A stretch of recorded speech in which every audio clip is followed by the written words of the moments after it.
नमस्कार दोस्तों, आप सभी का स्वागत है हमारे YouTube चैनल मिस फैक्टो में। तो जैसा कि आप सभी जानते हैं, योग एक शारीरिक, मानसिक और आध्यात्मिक अभ्यास है जो व्यक्ति को शांति, आत्मविश्वास और साहस प्रदान करता है।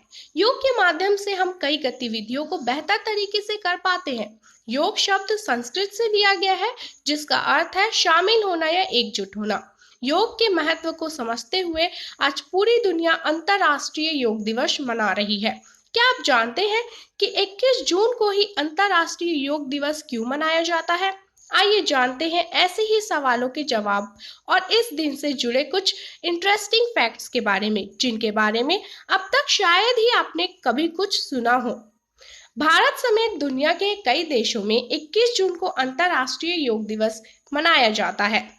पहली बार अंतर्राष्ट्रीय योग दिवस 21 जून 2015 को मनाया गया था, जिसे संयुक्त राष्ट्र संघ ने घोषित किया था। बता दें, 21 जून को अंतर्राष्ट्रीय योग दिवस के अलावा यह दिन साल का सबसे बड़ा दिन भी होता है। 21 जून को अंतर्राष्ट्रीय योग दिवस बनाए जाने के पीछे वजह है कि इस दिन ग्रीष्म संक्रांति होती है। खास बात यह है कि आम दिनों के मुकाबले 21 जून को सूरज की किरणें ज्यादा देर तक धरती पर रहती है, जिसके कारण दिन बड़ा होता है।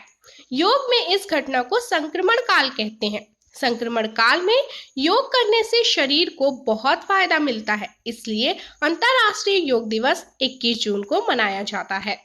11 दिसंबर 2014 को यूनाइटेड नेशन की आम सभा ने भारत द्वारा पेश किए गए प्रस्ताव को स्वीकार करते हुए 21 जून को अंतर्राष्ट्रीय योग दिवस के रूप में घोषित कर दिया था। इस दौरान 193 देशों में से 175 देशों ने बिना किसी वोटिंग के इस प्रस्ताव को स्वीकार कर लिया था। यूएन ने योग की महत्वता को स्वीकारते हुए माना कि योग मानव स्वास्थ्य व कल्याण की दिशा में एक संपूर्ण नजरिया है।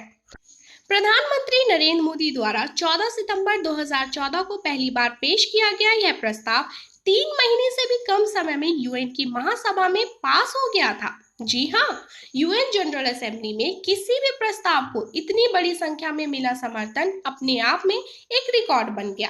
इससे पहले किसी भी प्रस्ताव को इतने बड़े पैमाने पर इतने देशों का समर्थन नहीं मिला था। इतना ही नहीं, ऐसा पहली बार हुआ जब किसी देश की तरफ से की गई किसी पहल को यूएन असेंबली ने सिर्फ 90 दिनों के भीतर स्वीकार कर लिया गया हो, जो कि अपने आप में एक रिकॉर्ड है।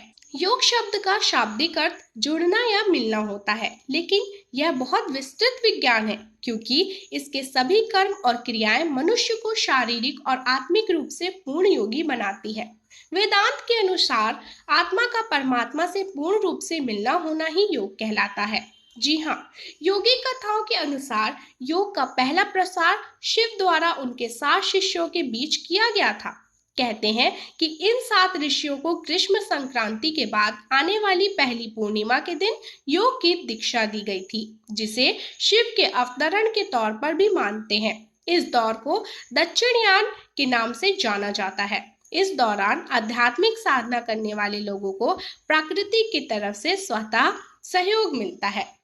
तो दोस्तों, मैं आशा करती हूँ आपको मेरी वीडियो जरूर पसंद आई होगी और सभी को मेरी तरफ से अंतर्राष्ट्रीय योग दिवस की शुभकामनाएं।